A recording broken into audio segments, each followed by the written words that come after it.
ગિરનારની વાત કરવામાં આવે તો ગિરનારની ગોથમાં ઝેર ઓખતી ફેક્ટરીઓ સામે લોકરોષ જોવા મળી રહ્યા છે. આપને જણાવી દઈએ કે જીપીસીબીની મિલીભગતથી પર્યાવરણનું નિકંદન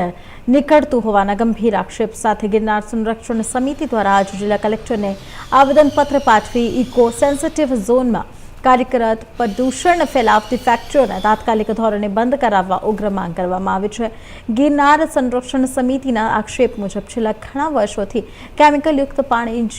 જમીનમાં ઉતારવામાં આવી રહ્યું છે, જેના કારણે ગાયોના મોત થઈ રહ્યા છે અને સ્થાનિકોનું આરોગ્ય પણ જોખમમાં મુકાય છે. ગિરનાર સમિતિના સભ્યો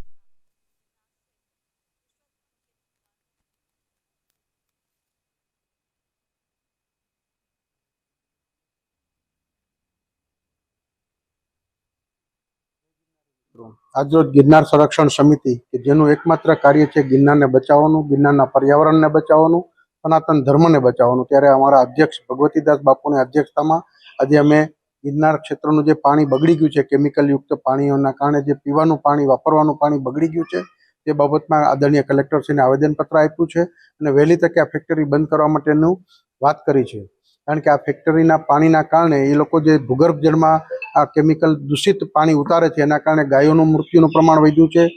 માનવ જીવન ખતરામાં આવ્યું છે, પશુ પંખી અને હવાનું પ્રદૂષણ જ્યારે અતિ વધી ગયું હોય ત્યારે ઇકો સેન્સિટિવ ઝોનમાં આવું એક વિષયુક્ત કેમિકલ ફેક્ટરી ચાલતી હોય એટલે અમે પોલ્યુશન કંટ્રોલ બોર્ડની રહેમનજર નીચે ચાલતી હોય ત્યારે પોલ્યુશન કંટ્રોલ બોર્ડના અધિકારીઓ